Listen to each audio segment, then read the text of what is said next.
बिस्मिल्लाहिर्रहमानिर्रहीम। अस्सलाम वालेकुम नाज़रीन किराम। जिन्नात के हवाले से हमारे लिबरल हज़रात जो हैं वो हमेशा से जिन्नात के वजूद का इकरार करने वालों को बड़ा मजाक का निशाना बनाते हैं कि देखो जी, ये अपने आप को बड़ा सियाना कहने वाले, लेकिन ये ऐसी मखलूक़ात को मानने वाले हैं कि जिनका हकीकत में वजूद ही नहीं है, मतलब कि जो हमें नज़र ही नहीं आती। मतलब उनका ये बात कहना है कि जो चीज़ नज़र नहीं आती, so why do we believe it, उसको मानने की क्या ज़रूरत है? क्योंकि इंसान किसी चीज़ को तब ही माने जब हमारे जो 5 सेंसेस हैं उनमें से किसी एक के साथ हम उस चीज़ को अप्रूव कर लें। जब तक हवासे खमसा के साथ कोई चीज़ साबित ना हो सके तो हम उस चीज़ को क्यों मान रहे हैं? तो जिन्नात के हवाले से भी यही बात कही जाती है कि चूंकि जिन्नात हमें नज़र नहीं आते, जिन्नों को हम देख नहीं सकते, तो हमें जिन्नों को मानना भी नहीं चाहिए, हमें जिन्नों के वजूद से इनकार कर देना चाहिए। इसमें वो ये नहीं देखते कि कुरान मुक़द्दस में अल्लाह ताला ने मुख्तलिफ मुकामात पर जिन्नों के वजूद का जिक्र किया है। तो अभी हम कुरान के हवाले से नहीं बल्कि लॉजिकली इस चीज़ को देखते हैं कि क्या किसी चीज़ के ना नज़र आने से उसका वजूद से इनकार कर देना चाहिए? क्या किसी चीज़ के नज़र ना आने का मतलब यह है कि उस चीज़ का वजूद ही कोई नहीं, या वो चीज़ कोई वजूद रखती नहीं है, उस चीज़ की कोई हकीकत ही नहीं है? तो उसमें सबसे पहली चीज़ तो ये है कि जो एब्स्ट्रैक्ट चीज़ें, जितनी भी एब्स्ट्रैक्ट थिंग्स, चीज़ें, एब्स्ट्रैक्ट आइडियाज़ जो हैं इस दुनिया में मौजूद हैं, उनको देखा नहीं जा सकता। ऑनेस्टी है, ट्रुथ है, ब्यूटी है, अब इन चीज़ों को क्या कोई देख सकता है? ईमानदारी की कैफियत क्या है, सच्चाई क्या है, खूबसूरती क्या है, रोशनी क्या है, हवा क्या है? तो ऐसी चीज़ें जिनको इंसान देख ना सके, तो ऐसी चीज़ों से तो फिर इनकार कर देना चाहिए।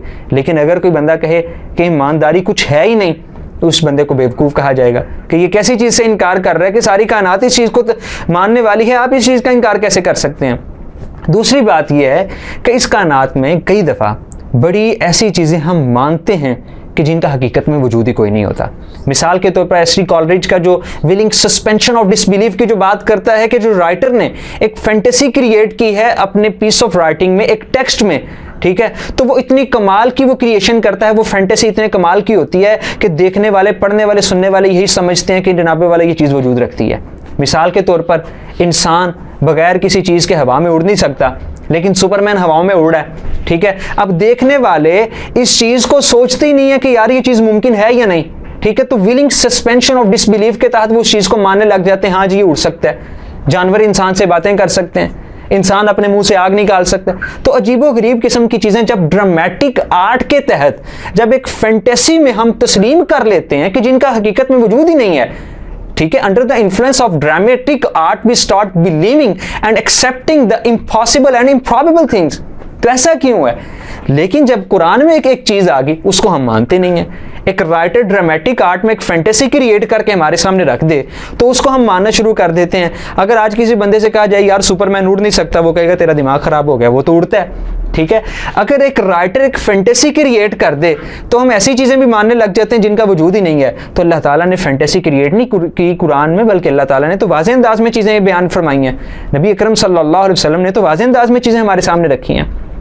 तीसरी चीज़ ये है कि ये बात की जाती है कि जिन्नों का साइंसी वजूद आप पेश करें, इसकी कोई साइंसी दलील पेश करें, साइंस से इसका कोई आर्गूमेंट पेश करें, तो बात ये है, ये बात तब कहनी चाहिए कि जब साइंस का सफ़र ख़त्म हो चुका हो, जब साइंस में नई चीज़ों की, नई डिस्कवरीज की या नई इन्वेंशन की जगह ही बाकी ना रहे। हालांकि हम देखें कि पिछली सदी में कई चीज़ें हमारे सामने आई हैं, बल्कि अभी ज़िंदगी जिस पॉइंट पर पहुंची है, जो जितनी भी साइंस टेक्नोलॉजी अभी जो हम देख रहे हैं, वो सारी की सारी कई सालों की मेहनत और कोशिश का नतीजा है, ठीक है। अगर हम ये बात कहें कि जो चीज़ साइंस से साबित नहीं है उसका इनकार कर दें, तो आज से कई 100 साल पहले, ठीक है, यही बात समझी जाती थी कि ज़मीन जो है ये हरकत नहीं करती, अर्थ स्टैटिक, और जो सूरज है वो ज़मीन के इर्द गिर्द गर्दिश कर रहा है। लेकिन जब गैलीलियो ने हीलियोसेंट्रिक यूनिवर्स का नज़रिया पेश किया कि सूरज जो है वो कायनात का महवर है और ज़मीन जो है वो सूरज के इर्द गिर्द गर्दिश कर रही है, तो बहुत लोगों ने इस चीज़ को तस्लीम नहीं किया था,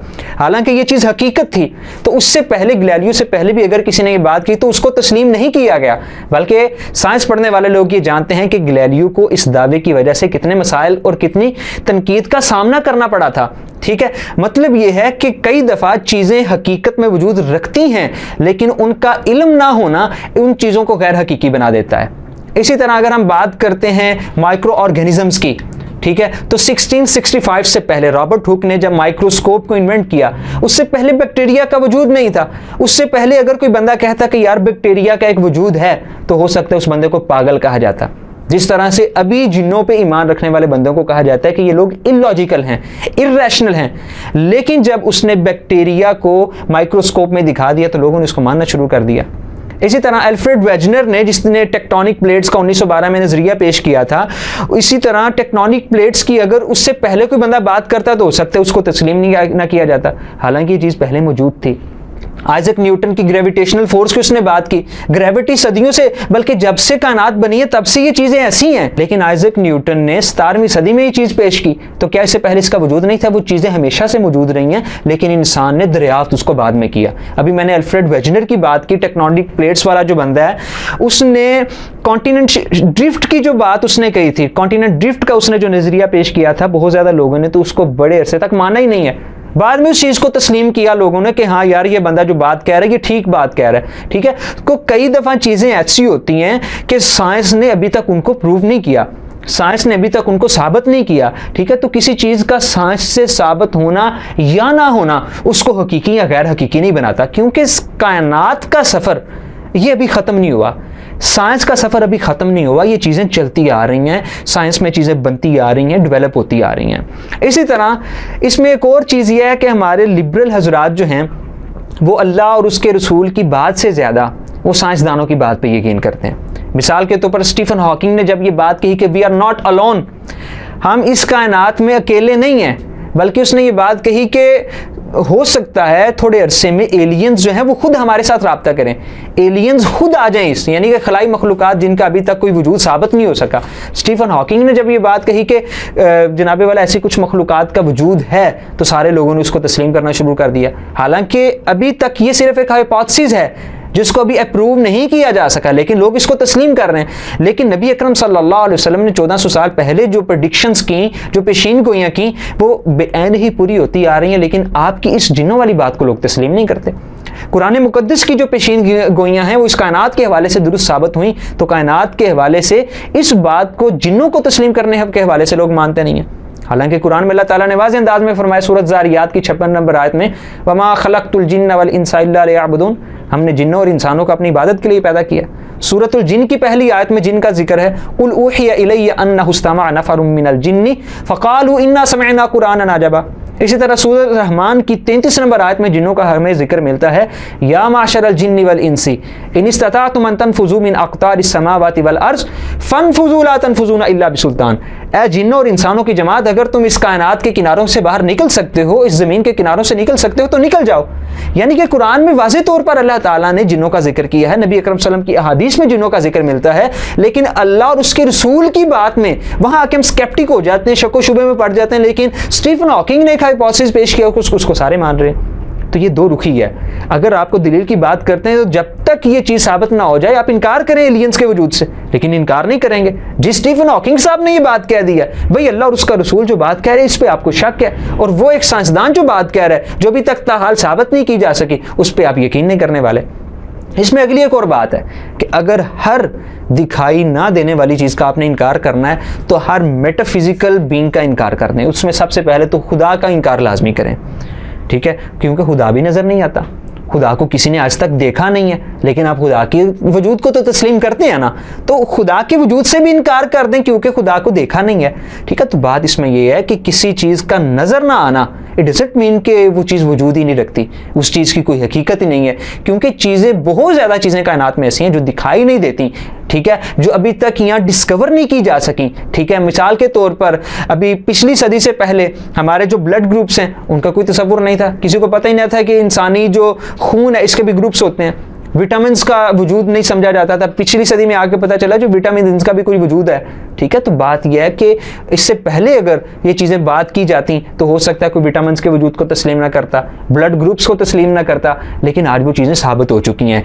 ठीक है। तो बड़ी ऐसी चीज़ें हैं जो आज से कुछ अर्सा पहले उनका कोई वजूद नहीं था, लेकिन आज वो एक बहुत बड़ी हकीकत मानकर हमारे सामने खड़ी हैं, ठीक है। तो किसी भी चीज़ का साइंस से साबित ना किया जा सकना, ठीक है, उस चीज़ के हकीकी या गैर हकीकी होने की बुनियाद नहीं बन सकता। मिसाल के तौर पर सच्चाई की अगर हम बात करते हैं कि ये बंदा सच्चा है, ये बंदा झूठा है, तो किसी के सच को लेबॉर्ट्री में आप कैसे साबित कर सकते हैं? किसी के झूठ को झूठ लेबॉर्ट्री में कैसे प्रूव कर सकते हैं आप? लेबॉर्ट्री में ईमानदारी की क्या वैल्यू रह जाती है?